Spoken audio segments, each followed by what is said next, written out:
think the perfect way to start off deck profile madness is to do one of the decks that is considered one of the best strategies of all time. And Yu-Gi-Oh might have changed since 2015, but one thing has not: the reliance on extra decks, and that's what Nekroz takes advantage of. The ability to completely disrupt all of the opponent's monsters that are summoned from the extra deck on the field, and sometimes completely preventing your opponent from summoning monsters from the extra deck, period, is one of the best strategies that Nekroz has in its arsenal. And today I'm going to be showing you guys an in-depth competitive version of it. I'm TheCaliEffect, and if you guys want to see more videos like this, then go and destroy that subscribe button. But more importantly, go ahead and that notification bell, because, well, we just too strong. I also want to give a special thanks to every single one of my Patreons. Without you guys, videos like this would not be possible. Also, a mad shout out to our newest Patreon. I hope I'm saying your name right, but it's Konstantinos Alexopoulos. I'm sorry. Konstantinos Alex, please message us on, add yourself on Discord, message me or Jess so we can get you guys into the top dogs so you can take advantage of all your rewards. Without further ado, I present to you a competitive Nekroz deck profile for this format. Okay, ladies and gentlemen, so before you spend an exorbitant amount of money on this deck, let's just take a look at the stats. I think that Nekroz are a very good deck, but the only problem is just they don't really have the same power that they used to inside of 2015. Yes, they can disrupt the extra deck even better now, but there are so many possibilities and so many other strategies that are just cheaper and more effective. I wouldn't recommend the Nekroz to anybody that, unless you're a hardcore Nekroz player. Being able to buy or buying this deck straight from scratch is really expensive and really isn't worth it if you ask me. But nonetheless, if you guys just so happen to have your Nekroz cards lying around and you want to top a local or regional level event consistently, that's where I think this deck's cap is at. The deck can do really well, and not only that, it's one of the best ritual decks we have available. I actually have two variants of this deck. I'll be including the 60 card deck on my Patreon. Let's just say 250 likes, we'll just release it to the public so everyone can see. But starting off with the monsters, let's get you more acclimated to this deck.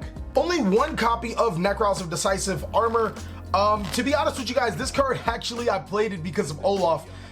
He was playing that Blue Eyes deck profile that you guys seen, and he was just completely wrecking me. Literally, I would annihilate his entire extra deck, and he would just summon monsters just bigger than mine, and I just wouldn't be able to do anything. And that's where I realized that this deck really had problems with just summoning monsters bigger than the opponent. And Decisive Armor not only makes your monsters 1,000 point bigger, it's a 3,300 beater that can destroy and banish face down cards. That can actually come up in back row heavy formats like this. Sky Striker plays a lot of back row, Altergeist plays a lot of back row. There's just back row being ran rampant in almost any deck. So I thought Decisive Armor was not only a good 3,300 monster that you can easily summon now that Sharit's off the Forbidden list, it also gives the deck the little bit of boost that it might need to get over some of those problematic monsters. One copy of Nekroz of Trishula, I've seen quite a few people play two, and especially with Sharit being at one now, I see no reason for anybody to play more than two copies. Maybe the hand trap effect isn't that bad because all of these Nekroz monsters do have that hand trap effect. If I remember correctly, if it targets your opponent's target a monster, you can discard to negate the activation. That's pretty cool. But what Trishula does is exactly as the Synchro, it banishes one monster in the hand field and graveyard. The only difference between this Trishula and the Synchro Trishula is that your opponent must control a monster or a card in the hand field and graveyard for you to activate and resolve this effect. But more often than not, this is probably your win con. You can summon it multiple times due to the effect of your Nekroz Mirror, your Nekroz Cycle, and then you can easily get it off because of Nekroz of Sharit. Next is one copy, or I apologize, just two copies of Nekroz of Valkyries. To be honest with you guys, I cried because I had to cut the Valkyries for the Decipher's Armor, but it felt really good. The biggest reason is because games don't really last long enough for you to play through 3 Valkyries. And then another thing is summoning Valkyries and gaining his effect to tribute monsters, while it's great against your incantations, more often than not, you aren't presented that opportunity. It's a great hand trap. It's a really powerful card, but I don't think you need more than 2. In the 60 card variant, I actually do play 3, but that's because this is a 60 card variant. You can play almost whatever you want. And surprisingly, that build is still pretty consistent. One copy of Nekroz of the Gungnir. This card is mandatory in Nekroz decks if you ask me. It's one of the better monsters inside of this build because not only does she provide protection to your Nekroz of Unicorn, which is really important. If you're forced to go first, you summon Nekroz of Unicorn, your opponent really can't answer to that because all their answers are normally in the extra deck, and this just gives you another layer of protection. But her on-field effect allows you to discard one Nekroz card from your hand to destroy a card on the field. It's once per turn, and it's a quick effect. It's just insane. It's really good for helping you control the tempo of the board. Next, because it is off the Forbidden list of 3, is Nekroz of the Bionic. To be honest with you guys, at first glance, I was like, oh my god, this card is so awesome. It's gonna make Nekroz competitive. It doesn't make Nekroz that much better. Now, don't get me wrong, it does make him better, but it doesn't make them like marginally better, like, oh my god, this is like the game-breaking card. If you ask me, Unicorn and Cherit are better cards than Brionac, but Brionac still does have his uses. The best thing about this card is that you can summon it to your side of the field. It's really good in the Thunder Dragon matchup because it can bounce 2 of your opponent's Colossus. If they just swap in a third, then you're just a Unicorn away from being able to break their board. Of course, you're going to need a little bit more into it, but since Nekroz is the deck just built on getting so much advantage, it's not that hard for you to get exactly what you need to break their board. This card's really good for that effect. It's probably used now more than ever, and keep in mind its effects are only once per turn, so it's like you can't search multiple times by having multiple Brionacs, which is the reason why I thought about dropping it to 2 until that situation came up where my opponent would have so many extra deck monsters to the side of the field, Brionac would actually clear it. 1 copy of Nekroz and Unicorn. This is easily the best Nekroz in the deck, right behind Trishula, because he immediately just shuts out any monster spell summon from the extra deck, and then I believe his discard effect, which we can't use, you know, really good and well, either adds or spell summons to your side of the field. You can discard this card, target one Nekroz monster in your graveyard, add it to, yeah, it would add it to your hand. So bringing back Cherit to your hand can get you like mad combos. Bringing back Brionac. To be honest, if you guys want it, or if you would ask me, I think Unicorn at 3 and Cherit at 3 and Brionac at 1 would have been way better, especially since we have so many search cards anyways. 2 copies of Nekroz of Colossalus. You only really need 2 if you ask me in this deck, mainly because the incantation monsters do an excellent job at substituting themselves, getting you whatever you need. But I do like Colossalus because not only is it a warrior monster, so you can search it with Rhoda, and you can search Cherit with Rhoda, it also can act as both for any of your incantation monsters. This plus an incantation monster means your incantations are never dead, because this can always discard itself to get a ritual spell card if you need the ritual spell card.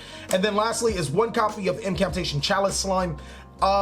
Again, this is one of those cards I actually really liked in the deck, and in the 60 card variant I actually run multiple copies of Chalice Slime, multiple copies of the ritual spell card, and I also run pre-preparation of rites, because you can literally pre-prep to this into the spell card, use this card to discard the spell card to summon an incantation, and then use the incantation or the spell card in the graveyard to send an incantation to get another incantation, which will get you another search, which is insane. Like, I'm really liking the 60 card build, but I thought that this would be a little more competitive because I haven't gotten out the kinks. Again, you guys can check it on my Patreon if you are Patreon. 250 likes and I'll release it to everybody. 1 copy of Cherit, Strategist to the Nekroz.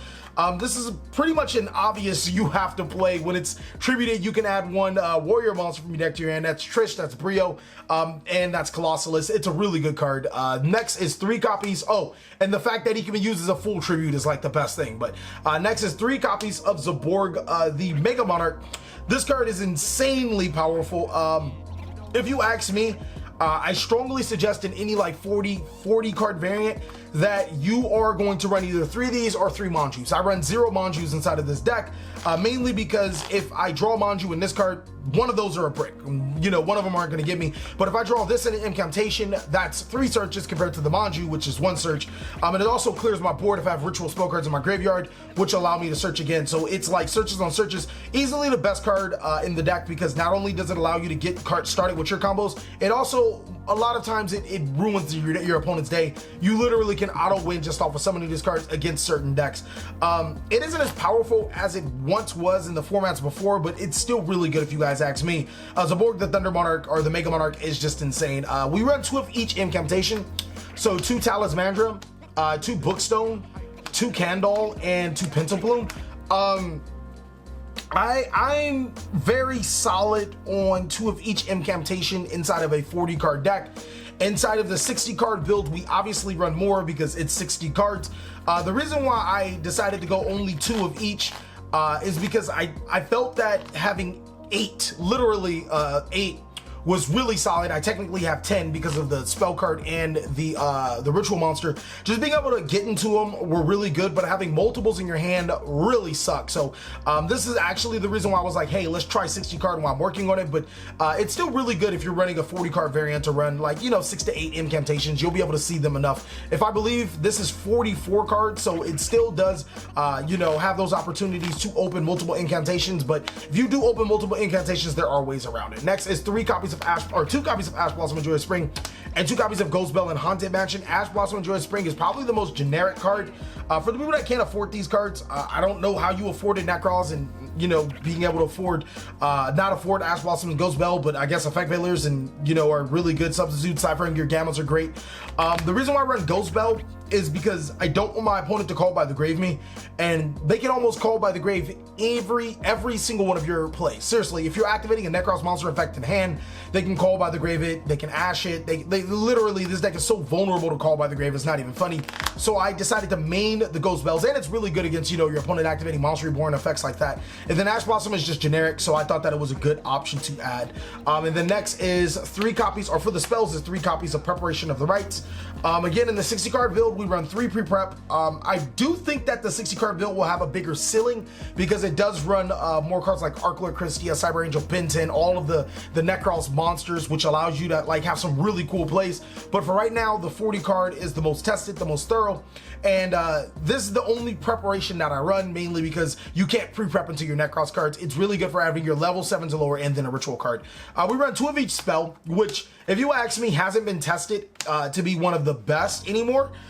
Mainly because this is literally going off the ratio of back in the day. Nekroz player will run 2, 2, and 2. It was really solid to have that. Nowadays, I'm pretty sure you can get away with cutting one of them, but to be honest with you, I'm not sure which one to cut. So you can resolve Kaleidoscope's effect multiple times. Just the ability to send those critical monsters from your extra deck to summon them to your side of the field is insane. Mirror can banish Nekroz monsters in your graveyard for free, so it's like, that's how you're gonna banish your Shriek the second time. And then Cycle can special summon them from your graveyard. I mean, if you ask me, I wanna lean towards Cycle, mainly because the deck isn't so like summon from your graveyard reliant. We don't have the Gen Lock, so it's like, I would lean on Cycle, but it's like, I don't need to.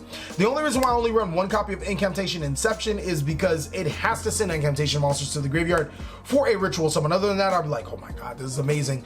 If you normal summon your Zaborg to Mega Monarch, then this card's dead. So that's the reason why I only run 1, unless you're discarding it with your Chalice Slime.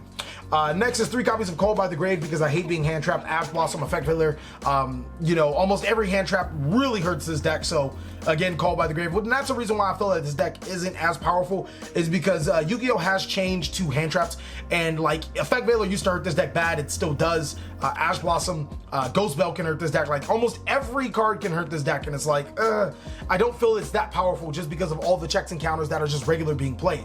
One reinforcement of the army for Shriek and Colossalus, and then 2 copies of Evenly Matched. I was gonna play Infinite Impermanence over Evenly Matched, but I felt that I wanted to go second with this deck, and I'm gonna let my opponent build their board and then I'm gonna evenly match them. It worked out really well against some of those anti-meta like decks, and against the meta decks right now, it worked pretty decent because, you know, they're forced to lose at least one of their Thunder Dragon Colossus, then you can summon Unicorn and start searching and all that other stuff. So it felt pretty good. I really do like this deck. I'm gonna say it one more time. That 60 card build will have a little bit more spice into it, and I will release it soon enough. I'm pretty sure you guys can get to 100, 250 likes before the end of the day. For the extra deck, just 3 copies of Herald of Arclight. Best monster in the deck. Seriously, you can follow it up with 3 copies of Elder Entity Instance and 3 copies of Totally Awesome. I didn't want to spare any expense into this deck. A lot of people wanted to run like get cheeky and cute and run like, you know, the generic links and just all that great stuff. And don't get me wrong, that's fine and dandy until you realize that this deck just like, your incantation monsters prevent you from link summoning, and then on top of that, you don't normally want to give up any of your Nekroz monsters for any extra deck monster. So I decided just to go with the 9 power cards because I do play 3 Zaborg, so the odds of me Zaborging twice as high. And then you can return the Totally Awesome back into the deck off themselves effects, so they're almost like just free discard fodder just to fill the Zaborg's requirements. And then Instance is just so powerful if you're going second to be able to send them to the graveyard to destroy your opponent's cards. Next is Shooting Quasar, Star Eater, Shooting Star, and Vermilion Mech. I will show you guys a very simple combo. I don't know how the hell you make this, but if your opponent has a Link monster, let's just say with arrows pointing to your side, you can make this and be able to summon a free Shooting Star Dragon to your side of the field. That is one combo I will show you guys. And then lastly is Bryonic and Cypherloid Omega. You send this with your Mega Zaborg to recur a card back into your deck, and then Bryonic is the card that you send to summon Bryonic, and then also it can be synchro summoned inside of this deck.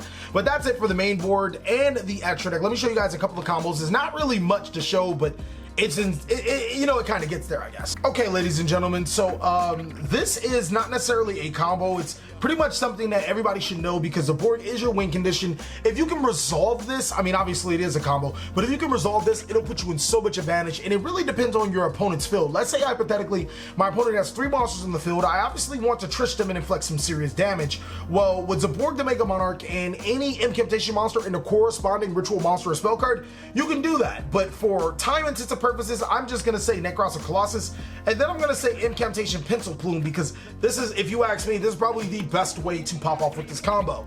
I'm gonna use Pencil Plume, revealing Nekroz of Colossus to summon Pencil Plume to a side of the field, and that's gonna summon Talismandra. Talismandra's effect is gonna add Incantation Chalice Slime from my deck to my hand, and now since I do, actually before I do that, I'm gonna use Nekroz of Colossus effect, discarding itself to the graveyard to add Nekroz of Kaleidoscope.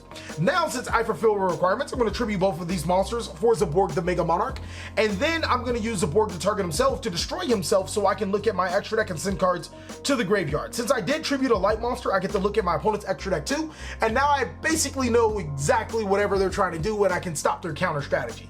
So Zaborg is gonna send itself to the graveyard, and with that, we're gonna send 8 cards from our deck to the graveyard. Now, I know you guys would think what I'm gonna send, you guys should already have it in mind, but it might not be exactly what you send, or you think you're gonna send. We are gonna send 3 copies of Herald of Arclight, which might be scratching your head. You're like, TheCaliEffect, you have Nekroz of Kaleidoscope, you just sent 3 Herald of Arclight. Don't worry about it, guys. Next thing we're gonna send is 2 Totally Awesomes with only 1 water monster in the graveyard. Don't worry, Totally Awesome can target itself. It's just to fill up the 8 cards. And then lastly, we're gonna send 2 copies of Elder Entity Intis. And you guys are like, wait, he has 3 monsters. Well, I wanna trish my opponent, and I can't trish them if they have no monsters on the, or no cards on the field.